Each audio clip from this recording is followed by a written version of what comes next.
রোববার ভোরবেলা, ঘুরতে তখন মাত্র 7টা। খুলনা জিরো পয়েন্টে হঠাৎ গুঞ্জন ছড়ালো, কে কোথা থেকে আসছে। কয়েক মিনিটের মধ্যেই দেখা গেল ব্যানার হাতে একদল লোক রাস্তায়, ঝটিকা মিছিল, আবারও রাজপথে আওয়ামী লীগ। 5 আগস্টের পর খুলনায় প্রথম আওয়ামী লীগের কোনো আনুষ্ঠানিক কর্মসূচি। জেলা আওয়ামী লীগের হঠাৎ এই ঝটিকা মিছিল যেন অনেক প্রশ্নের জন্ম দিয়েছে। এই কর্মসূচি ছিল একেবারেই পূর্ব নির্ধারিত, তবে গোপনে। নেতাকর্মীদের ভাষ্য, শেখ হাসিনার সঙ্গে টেলিগ্রামে সংলাপের পরেই এই নির্দেশনা আসে। ছড়িয়ে পড়া ভিডিওতে দেখা গেছে নানা স্লোগান দিচ্ছে আওয়ামী লীগের সমর্থকরা। অনেক সকাল হওয়ায় সড়ক ছিল নীরব, জনমানুষের আনাগোনাও ছিল তুলনামূলক কম। মিছিলে ছিল না কোনো পরিচিত মুখ, তাই নানা প্রশ্ন উঠেছে। ডুমুরিয়া, বটিয়াঘাটার 2 নেতা নাম প্রকাশ না করার শর্তে জানান, মিছিলে যেন পরিচিত কেউ না থাকে এই নির্দেশনাই ছিল।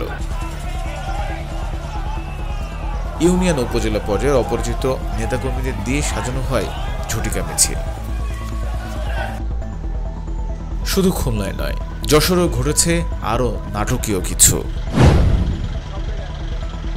যশোরে রীতিমতো শীর্ষস্থানীয় আওয়ামী লীগ নেতাদের বাড়ি বাড়ি হানা দিচ্ছে পুলিশ। সাবেক সংসদ সদস্য শাহিন চাকলাদার, জেলা পরিষদের সাবেক চেয়ারম্যান সাইফুজ্জামান বিকুল, সাবেক ভাইস চেয়ারম্যান আনোয়ার হোসেন বিপুল, এদের সবার বাড়িতেই অভিযানে গেছে আইন শৃঙ্খলা বাহিনী। পুলিশের দাবি, এটি কোনো রাজনৈতিক পরিচয়ের ভিত্তিতে নয়, মাদক ও অস্ত্র উদ্ধারের অংশ হিসেবেই অভিযান।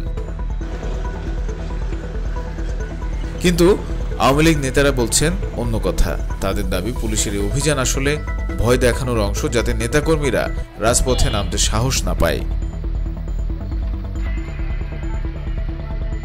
এই 2 জেলার ঘটনাগুলো মিলিয়ে এখন দেশের রাজনৈতিক মাঠ বেশ উত্তপ্ত। যে আওয়ামী লীগকে ফিরিয়ে আনার জন্য নানান ধরনের চক্রান্ত শুরু হয়েছে।